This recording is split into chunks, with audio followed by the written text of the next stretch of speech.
ഈശോയിൽ പ്രിയപ്പെട്ടവരെ, ദുക്രാന തിരുനാൾ സീറോ മലബാർ സഭ ഗംഭീരമായി ആഘോഷിക്കുന്ന തിരുനാളാണ് ദുക്രാന. ദുക്രാനയിൽ നമ്മുടെ അപ്പസ്തോലനായ മാർ തോമാസ് ശ്ലീഹായുടെ ഓർമ്മയാണ് നാം ആചരിക്കുന്നത്. തോമാസ് ശ്ലീഹായെക്കുറിച്ച് ചിന്തിക്കുമ്പോൾ എൻ്റെ മനസ്സിലേക്ക് കടന്നു വരുന്നത് യോഹന്നാൻ ശ്ലീഹായുടെ സുവിശേഷത്തിലെ 11-ാം അധ്യായത്തിലുള്ള ഒരു സന്ദർഭമാണ്. യേശു യൂദയിലേക്ക് പോകാൻ ഒരുങ്ങുമ്പോൾ മറ്റ് ശിഷ്യന്മാർ നിരുത്സാഹപ്പെടുത്തുന്നു. അവിടുത്തെ ജീവന് ഭീഷണിയുണ്ട്, അങ്ങോട്ട് പോകുന്നത് അപകടമാണ് എന്ന് സൂചിപ്പിക്കാം. അപ്പോൾ മാർ തോമാസ് ശ്ലീഹാ പറയുന്നു, നമുക്കും അവനോട് കൂടെ പോയി മരിക്കാം. ഈ വാക്യത്തിൽ തോമാസ് ശ്ലീഹായുടെ ധീരതയും വിശ്വാസദാർഢ്യവും എല്ലാം പ്രകടമാണ്. നമ്മളെല്ലാം ആഗ്രഹിക്കുന്നത് യേശുവിനോടൊപ്പം മരിക്കാനാണ്. നമ്മുടെ കാരണവന്മാർ മരിക്കുമ്പോൾ നമ്മൾ പത്രത്തിൽ വാർത്ത കൊടുക്കുന്നത് എൻ്റെ പിതാവ് ഇന്നയാള് കർത്താവിൽ നിദ്ര പ്രാപിച്ചു എന്ന്. നമ്മളും ആഗ്രഹിക്കുന്നത് യേശുവിനോടൊപ്പം മരിക്കാനാണ്.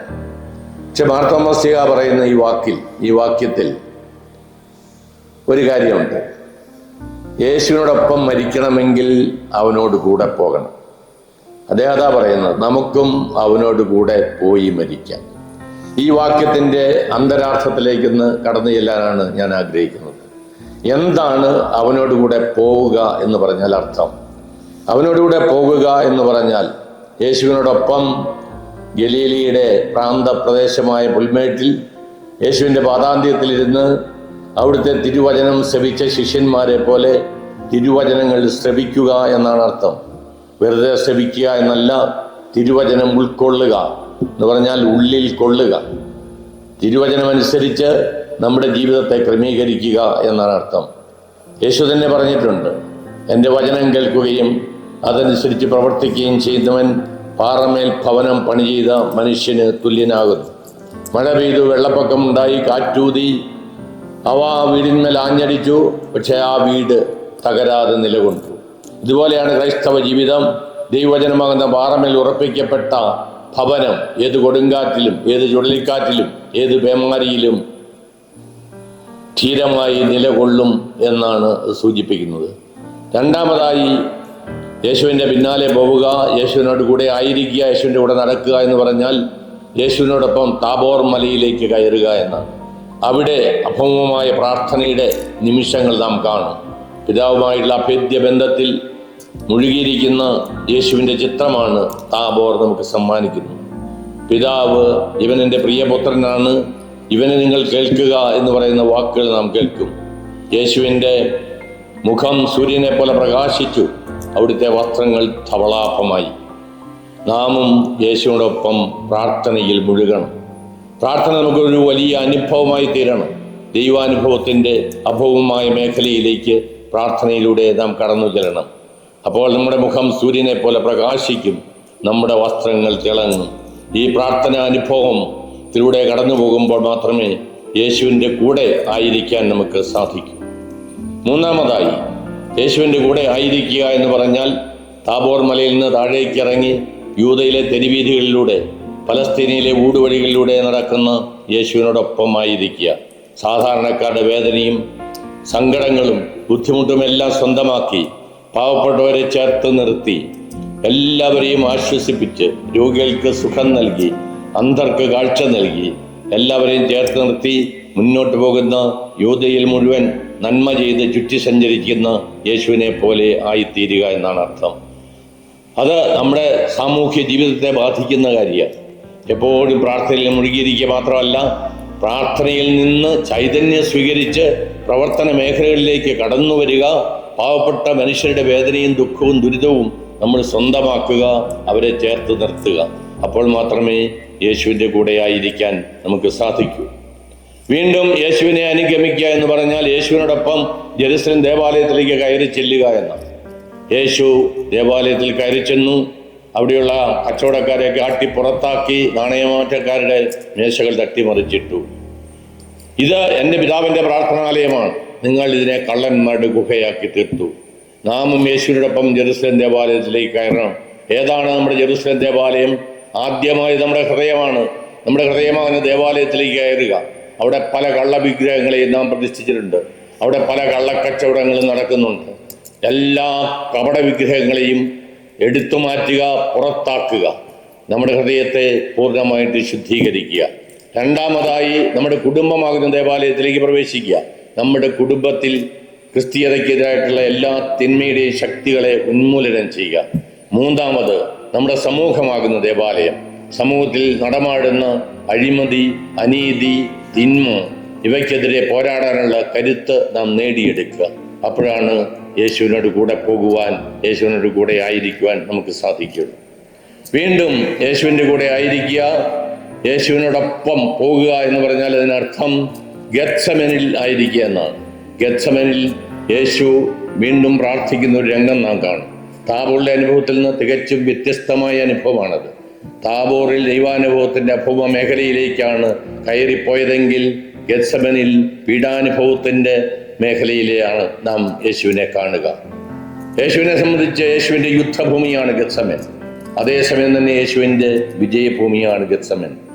പാപത്തിൻ്റെ മുമ്പിൽ, മരണത്തിന് മുമ്പിൽ പതറി നിൽക്കുന്ന യേശുവിനെ നാം കാണും. മനുഷ്യവർഗത്തിന് വേണ്ടി സ്വയം ബലിയർപ്പിക്കാൻ വന്ന യേശു ഈ പാനപാത്രം ഇത്രയോ ദുർവഹമാണെന്ന് മനസ്സിലാക്കുന്നപ്പോഴാണ്, ആ മാനസിക സംഘർഷത്തിലാണ് അവിടുത്തെ രക്തം വിയർപ്പായി മാറുന്നത്. പിതാവെ, കഴിയുമെങ്കിൽ ഈ പാനപാത്രം എന്നെ കടന്നു പോകട്ടെ എന്ന് പറഞ്ഞു പ്രാർത്ഥിക്കുന്നത് അതുകൊണ്ടാണ്. എങ്കിലും അടുത്ത നിമിഷത്തിൽ അത് വിജയഭൂമിയാക്കി യേശു മാറ്റി. യേശു പറഞ്ഞു, എങ്കിലും എൻ്റെ ഇഷ്ടമല്ല, നിന്റെ ഇഷ്ടം നിറവേറട്ടെ. നമുക്ക് ഇതുപോലുള്ള സന്ദർഭങ്ങൾ ഉണ്ടാവും. ജീവിതത്തിൻ്റെ അന്ധകാരപൂർണമായ നിമിഷങ്ങൾ, ആത്മാവിൻ്റെ ഇരുണ്ട രാത്രി എന്നൊക്കെ വിശുദ്ധാത്മാക്കൾ വിശേഷിപ്പിക്കുന്ന ഒരവസ്ഥാവിശേഷം. ഈ അവസ്ഥയിലൂടെ കടന്നു പോകുമ്പോൾ എല്ലാം നഷ്ടപ്പെട്ടു എന്ന് തോന്നുന്ന നിമിഷങ്ങൾ നമുക്കുണ്ടാവാം. അപ്പോൾ നമ്മളും യേശുവിനോടൊപ്പം പ്രാർത്ഥിക്കും, ഈ പാനപാത്രം എന്നെ കടന്നു പോകട്ടെ. പക്ഷെ അടുത്ത വാക്യം നമ്മൾ പ്രാർത്ഥിക്കാൻ മറന്നു പോകരുത്, എങ്കിലും എൻ്റെ ഇഷ്ടമല്ല, നിന്റെ ഇഷ്ടം നിറവേറട്ടെ. ഏത് പ്രതിസന്ധിയിലും ദൈവത്തിൻ്റെ ഹിതം നിറവേറ്റാനുള്ള അടങ്ങാത്ത ആഗ്രഹം നമുക്കുണ്ടാവണം.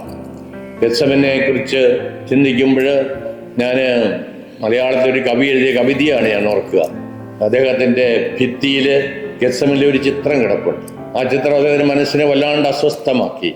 എന്നിട്ട് കവി ഇങ്ങനെ എഴുതുകയാണ്, ആരറിയാൻ എൻ ചുവരിൽ നീ ഒലിവിൻ കുന്നുകളിൽ മാനത്തെ ശൂന്യതയിൽ മിഴിനട്ടും ഒരു മുകിലൊട് മഴവെള്ളം യാചിച്ചും തകരുന്നൊരു മഴവില്ലിൻ വേദനയിൽ പുകയായും ഇരിക്കുന്നത് കാണുമ്പോൾ എൻ ഹൃദയമുതിർക്കും ചുടുനിശ്വാസം. നീ ഒലിവിൻ കുന്നുകളില് മാനത്തെ ശൂന്യതയിൽ മിഴിനട്ട് ഒരു കാർമേഘത്തോട് അല്പം ആശ്വാസത്തിന് വേണ്ടി യാചിച്ച്, മഴവെള്ളത്തിന് വേണ്ടി യാചിച്ച് തകരുന്ന മഴവില്ലിൻ്റെ വേദനയിൽ. മഴവില്ല് ദൈവമനുഷ്യ ഉടമ്പടിയുടെ പ്രതീകമാണ്. ജലപ്രളയത്തിന് ശേഷം ആ ഉടമ്പടിയുടെ പ്രതീകം മഴവില്ല് തകർന്നടിഞ്ഞു കിടക്കുന്നു. മനുഷ്യ ദൈവ ബന്ധങ്ങളെല്ലാം തകർന്നടിഞ്ഞു പോയിരിക്കുന്നു. ഈ തകരുന്ന മഴവില്ലിൻ്റെ വേദനയിൽ പുകയായിരിക്കുന്ന നിന്നെ കാണുമ്പോൾ എൻ്റെ ഹൃദയം ഉതിർക്കുന്ന ചുടുനിശ്വാസം ആരാണ് അറിയുന്നത് എന്നാണ് കവി പാടുന്നത്. ഇതേ അവസ്ഥ നമുക്കെല്ലാം ഉണ്ടാവും. പക്ഷേ യേശുവിൻ്റെ ഈ അവസ്ഥയിലൂടെ കടന്നു പോകാൻ നമുക്ക് സാധിക്കുക എന്ന് പറയുന്നത് വലിയൊരു അനുഭവമാണ്. തിക്തമായ അനുഭവമാണെങ്കിലും അത് ദൈവകൃപ നമുക്ക് ലഭിക്കുന്ന ഒരു അനുഭവമാണ്. വീണ്ടും യേശുവിൻ്റെ പിന്നാലെ പോവുക, യേശുവിനോട് കൂടെ ആയിരിക്കുക എന്ന് പറയുന്നതിനർത്ഥം യേശുവിനോടൊപ്പം കുരിശൻ ചുമന്നുകൊണ്ട് കാൽവരിയിലേക്ക് നടന്നു കയറുക എന്നാണ്. ക്രൈസ്തവന്റെ ഓഹരിയാണ് കുരിശ്. യേശു പറഞ്ഞു, എന്നെ അനുഗമിക്കുവാൻ ആഗ്രഹിക്കുന്നവൻ സ്വയം പരിത്യജിച്ച് സ്വന്തം കുരിശെടുത്ത് എൻ്റെ പിന്നാലെ വരട്ടെ. നമ്മുടെ കുരിശുമായി യേശുവിൻ്റെ പിന്നാലെ പോവുക തന്നെ ചെയ്യണം. പോകുമ്പോൾ മാത്രമേ യേശുവിൻ്റെ കൂടെ നടക്കുന്നവരായി നാം തീരുകയുള്ളൂ. അവസാനമായി യേശുവിനെ കൂടി ആയിരിക്കുക എന്ന് പറഞ്ഞാൽ യേശുവിനോടൊപ്പം കുരിശിൽ തറച്ച് കൊല്ലപ്പെടുക എന്ന് തന്നെയാണ് അർത്ഥം. യേശുവിനോടൊപ്പം ക്രൂശിൽ മരിക്കുക എന്നാണ് അർത്ഥം. അങ്ങനെ മരിക്കുമ്പോഴും ഇവർ ചെയ്യുന്നത് എന്തെന്ന് ഇവർ അറിയുന്നില്ല, ഇവരോട് ക്ഷമിക്കണമെന്ന് പറഞ്ഞ് പ്രാർത്ഥിക്കുന്ന യേശുവിൻ്റെ മനോഭാവം നമ്മൾ സ്വന്തമാക്കുക. അങ്ങനെ നമ്മുടെ ജീവിതത്തെ സമഗ്രമായി ബാധിക്കുന്ന ഒരു ജീവിത ശൈലിയായി മാറണം യേശുവിനോടൊപ്പം പോവുക എന്നത്. അങ്ങനെ പോകുമ്പോൾ മാത്രമേ മാർത്തോമാ ശ്ലീഹായെ പോലെ നമുക്കും ഉത്ഥിതനായ ക്രിസ്തുവിന് മുമ്പിൽ നിന്നുകൊണ്ട് എൻ്റെ കർത്താവേ, എൻ്റെ ദൈവമേ എന്ന് പറഞ്ഞ് നമ്മെ തന്നെ സമ്പൂർണ്ണമായി വിട്ടുകൊടുത്ത് വിശ്വാസത്തിൻ്റെ വലിയ മാതൃകയായി തീരാൻ, ധീരതയുടെ മൂർത്തിവദ്ഭാവമായി മാറാനും സാധിക്കുകയുള്ളൂ. അതിനുള്ള അനുഗ്രഹത്തിനായിട്ട് നമുക്ക് പ്രാർത്ഥിക്കാം. എല്ലാവർക്കും ദുഃഖാന തിരുനാളിൻ്റെ ആശംസകൾ നേരുന്നു.